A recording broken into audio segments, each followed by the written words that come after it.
Hallo und herzlich willkommen.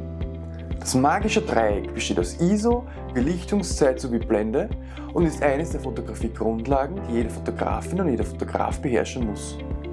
Nach diesem Video weißt du bestens über das magische Dreieck Bescheid und kannst mit dem manuellen oder halbautomatischen Modus deiner Kamera experimentieren. Los geht's!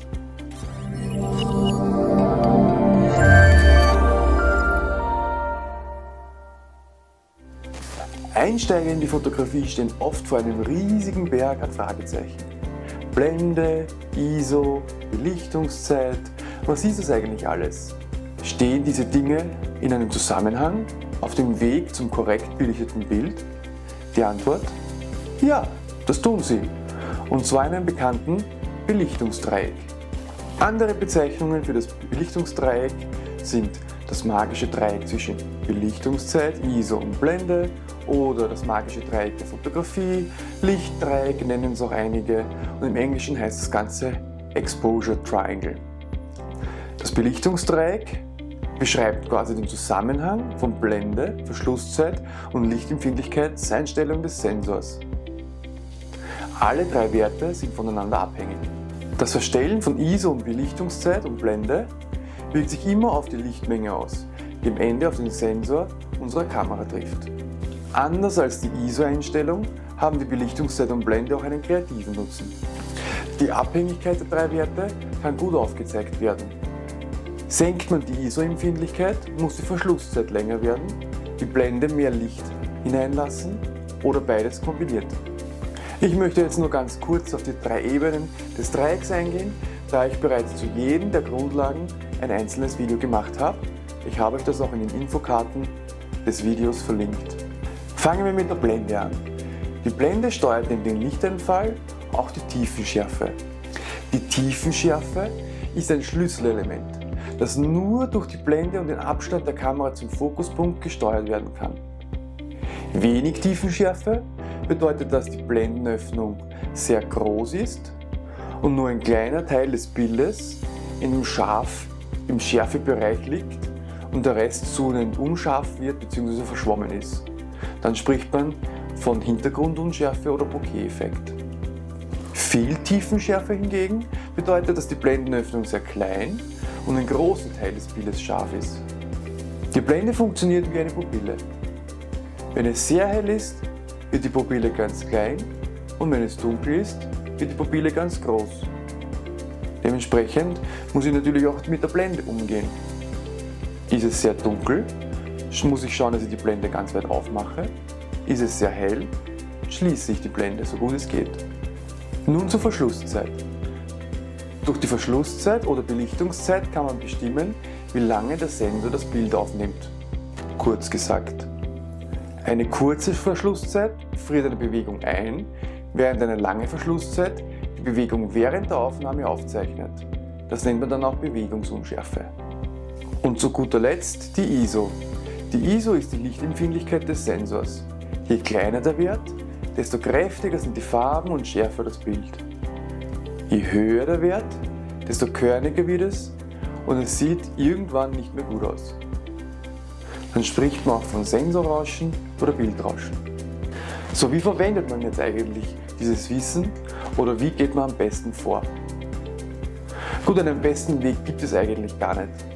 Jede Fotografin und jeder Fotograf hat für sich selbst einen Weg gefunden, um zum optimalen Ergebnis zu kommen. Dennoch möchte ich dir zwei Beispiele nennen, wobei ich nicht ganz weiß, ob die Begriffe dem Standard entsprechen, aber das Prinzip passt. Der erste Weg wäre die Blendenpriorität, ich nenne es halt so. Bei der Blendenpriorität versucht man zuerst die richtige Blendeneinstellung zu finden. Möchte man viel Tiefenunschärfe oder möchte man viel mehr freistellen vom Motiv? Man wählt also eine Blende, die für das gewünschte Ergebnis sorgen könnte. Vergessen sollte man dabei aber nicht, dass die Blende eines vor allem macht. Und das ist die Menge des Lichts regulieren, die auf den Sensor trifft. Hat man eine Blendeneinstellung gefunden, stellt man jetzt zunächst die Verschlusszeit ein. Nicht zu kurz, sonst wird das Bild zu dunkel, aber auch nicht zu lang, um das Risiko vom Verwackeln zu minimieren. Außer man möchte bewusst eine Bewegungsunschärfe am Foto. Und zu guter Letzt sollte man immer versuchen, den ISO-Wert so gering wie möglich zu halten, um Qualitätsverlust zu vermeiden. Der zweite Weg ist meiner Meinung nach die Verschlusspriorität. Bei der Verschlusspriorität ist man sich bereits im Vorfeld bewusst, ob man eine normale Aufnahme, eine Kurzzeitbelichtung oder eine Langzeitbelichtung machen möchte. Möchte man ein in Bewegung befindliches Motiv ablichten und die Bewegung dabei einfrieren, dann wählt man eine sehr kurze Verschlusszeit. Andersrum, also wenn man eine Bewegungsunschärfe auf dem Foto haben möchte oder wenn man zum Beispiel den Sternenhimmel bzw. die Milchstraße fotografieren möchte, dann wählt man eine etwas längere Belichtungszeit.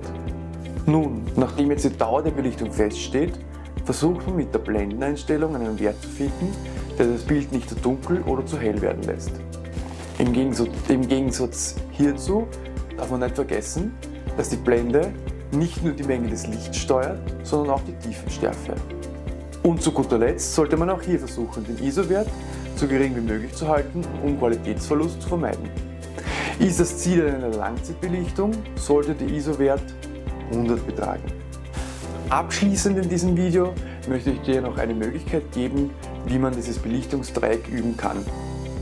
Setz dich an einen schönen Tag, an einen schönen Platz.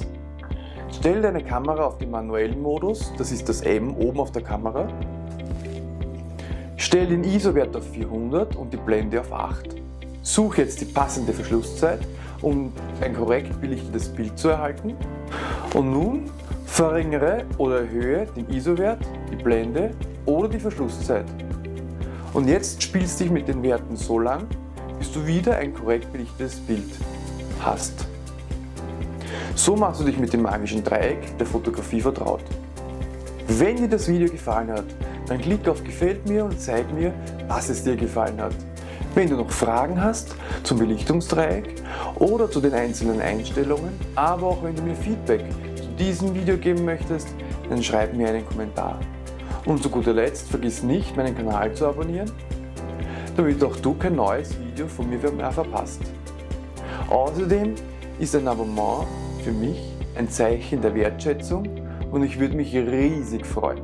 Ich bin Alex und ich sage danke fürs Zusehen, viel Spaß beim Herumexperimentieren. Bye!